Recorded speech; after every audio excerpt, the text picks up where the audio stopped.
semuanya, perkenalkan nama saya Darren Dan saya Darius. dan selamat datang di podcast The Sunrise Words. Dalam episode ini, kami akan membahas mengenai tragedi 9/11 dan kami telah mengundang 3 orang spesial yang mempunyai banyak ilmu pengetahuan tentang topik ini. Tanpa basa-basi lagi, mari kita undang tamu kita. Tamu spesial pertama yang telah kami undang adalah Nick. Beliau mempunyai banyak informasi mengenai tragedi ini yang akan kami ungkap dan bahas lebih dalam lagi. Tamu spesial yang kedua adalah Joshua. Beliau adalah seorang jurnalis yang telah mengungkap beberapa rahasia mengenai tragedi ini.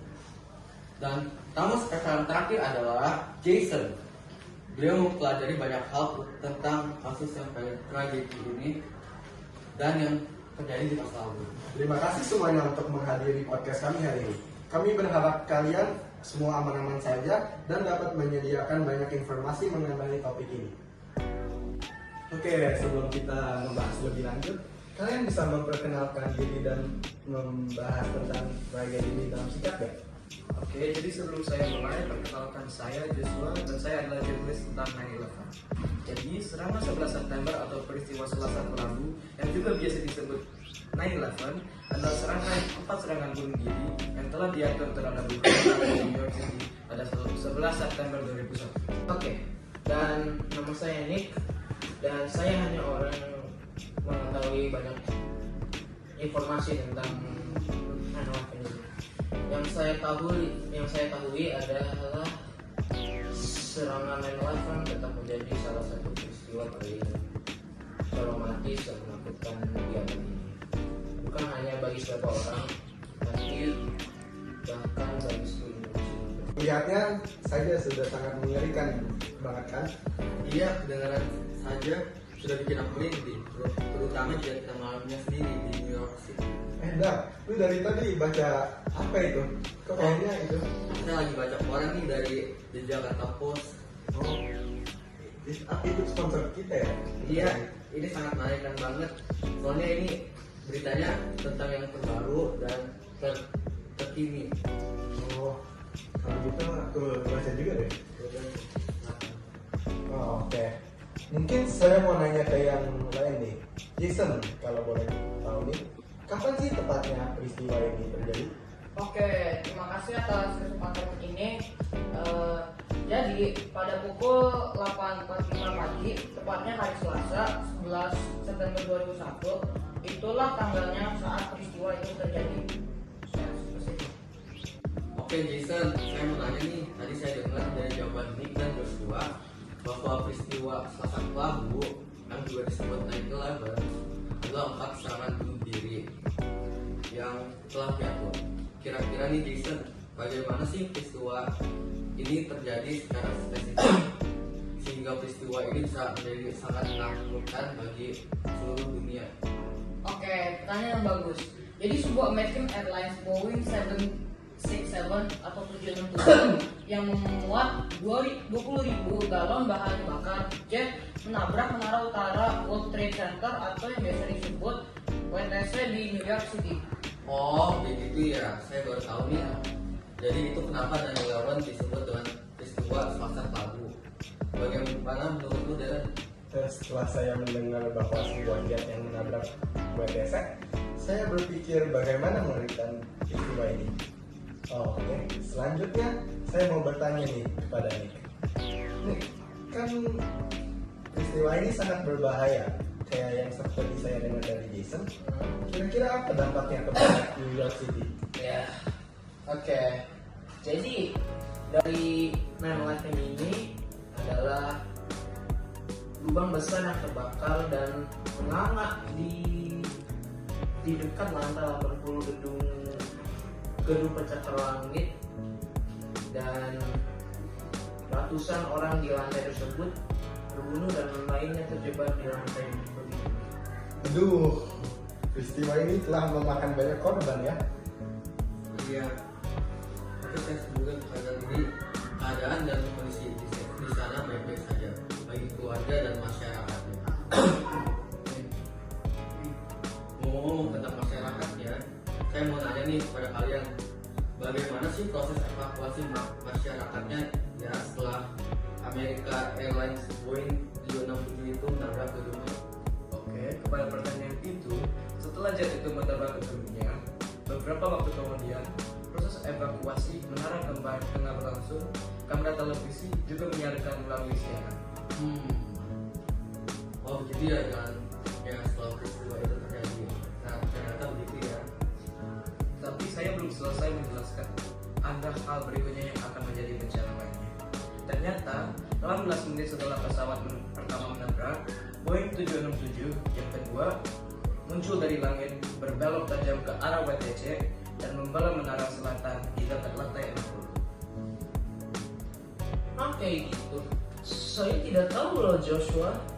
Saya itu tahunya itu mengakibatkan ledakan besar dan menjatuhkan puing-puing terbakar ke atas.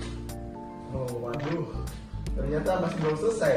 Saya kira pesawat Boeing 767 adalah pesawat yang pertama dan yang terakhir yang menabrak gedung WTC.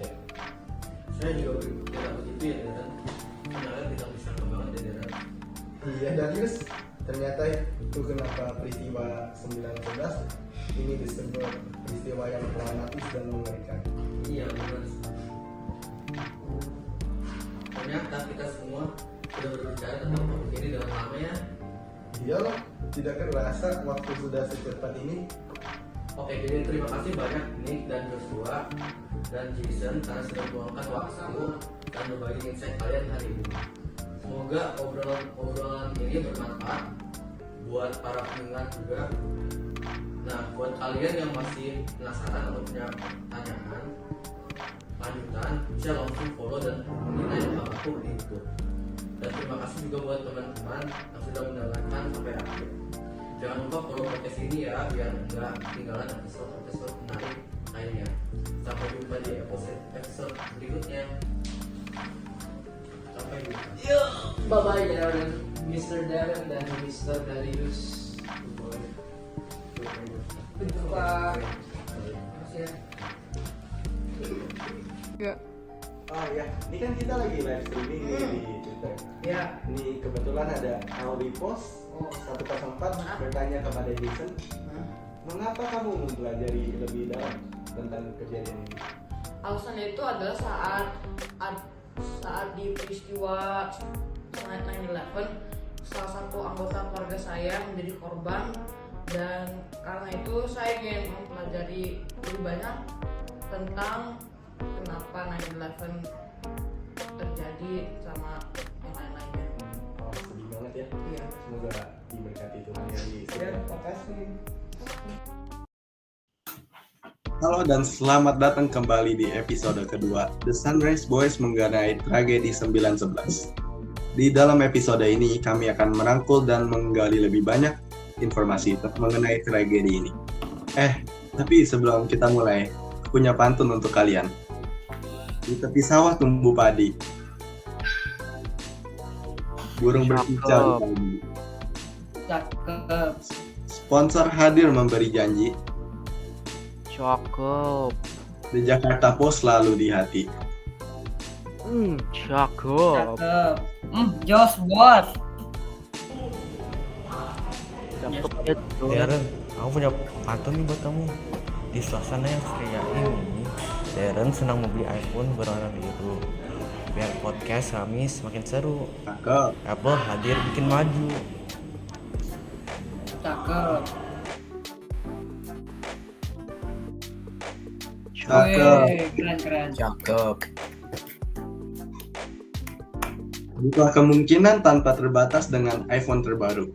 Tingkatkan keseharian Anda dengan performa tak tertandingi, desain memukau, dan fitur revolusioner. Rangkau dan fitur kulas masa depan bersama Apple. Terdengar canggih banget ya Darren. Iya dong, benar sekali Darius. Sekarang teknologi sudah semakin canggih. Bahkan sekarang informasi sudah serba cepat melalui sosial media dan internet. Aku punya pertanyaan lagi nih mengenai 9/11. Siapa sih pelakunya yang menyebabkan kejadian tragedi ini? Dan berasal dari mana ya? Aku jadi bingung nih. Aku juga punya banyak pertanyaan nih.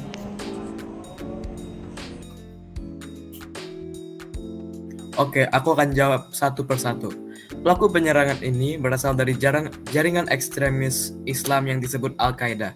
Dipimpin oleh Osama bin Laden, Al-Qaeda merencanakan serangan ke Amerika atas konflik di dunia muslim. Bentar, Jojo.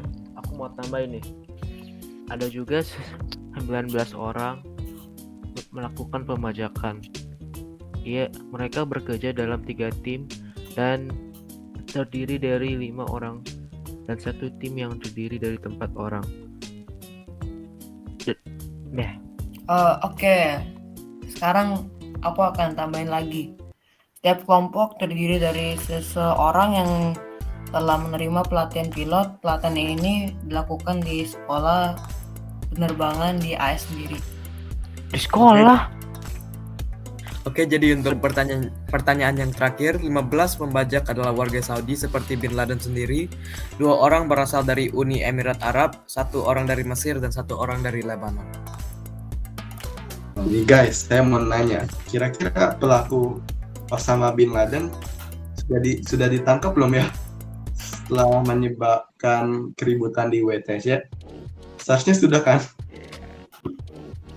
Kurang dari sebulan setelah serangan, Presiden George W. Bush memimpin invasi ke Afghanistan untuk membasmi Al-Qaeda dan memburu Osama bin Laden. Namun, baru pada tahun 2011, pasukan AS akhirnya menemukan dan membunuh Osama bin Laden di negara tetangga, yaitu Pakistan. Terduga perencana serangan 9/11, Khalid Sheikh Muhammad ditangkap di Pakistan pada tahun 2003. Oke. Dan aku mau tambah ini bahwa setelah ia ditahan di tahanan AS gitu di Teluk Guantanamo selama bertahun-tahun tetap tanpa diadili, tetapi ia dan 2 pelaku lainnya kini telah menandatangani perjanjian pembelaan sebagai imbalan untuk menghindari hukuman mati. Al-Qaeda masih ada dan menjadi kelompok paling kuat di Afrika Sub-Sahara.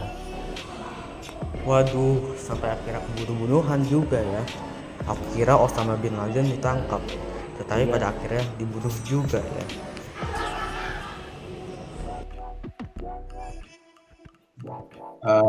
Menurutku itu agak traumatik sih, ya. Tapi melainkan Osama. Kira-kira di kejadian itu ada berapa korban ya? Secara keseluruhan 2.977 orang yang tidak termasuk 19 pembajak kehilangan nyawa. Semua 246 penumpang dan awak di keempat pesawat tewas. Dan saat di ini aku sekarang akan tambahin dari Josh, dan di Menara Kembar 2.606 orang tewas saat itu atau setelahnya karena cedera, sementara di Pentagon 125 orang yang tewas.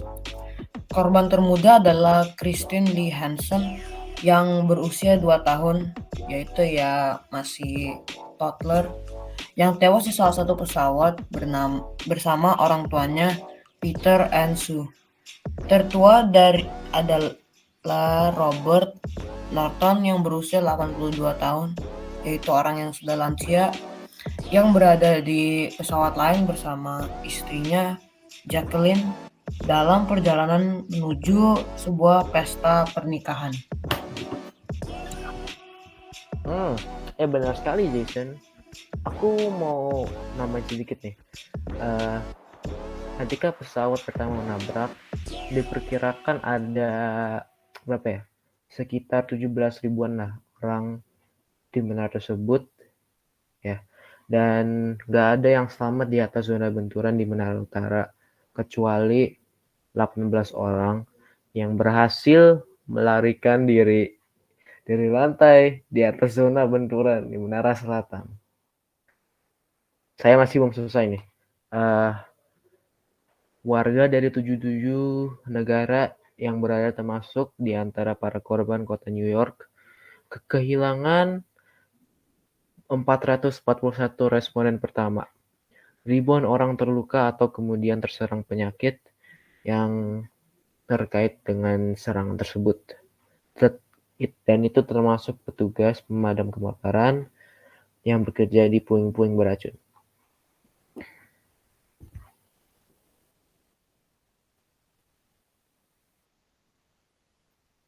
Sama-sama, Darius.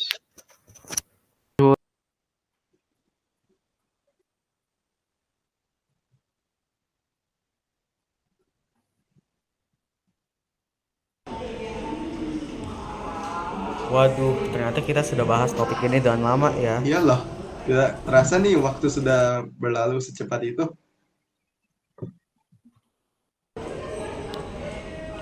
Oke, jadi terima kasih banyak Nick, Josh, dan Jason karena sudah meluangkan waktu dan berbagi insight kalian hari ini. Ya, Semoga obrolan ini bisa bermanfaat buat para pendengar. Nah, buat kalian yang masih penasaran nih atau punya pertanyaan lanjutan, bisa langsung follow dan hubungi di channel 9 Habakuk di YouTube ya. Dan terima kasih juga buat teman-teman yang sudah mendengarkan kami sampai akhir podcast ini. Jangan lupa follow podcast ini biar nggak ketinggalan episode-episode menarik lainnya ya. Sampai jumpa di episode berikutnya. Sekali lagi, terima kasih untuk ketiga sponsor kami, Kompas, Apple, dan The Jakarta Times Square. Dan sampai jumpa.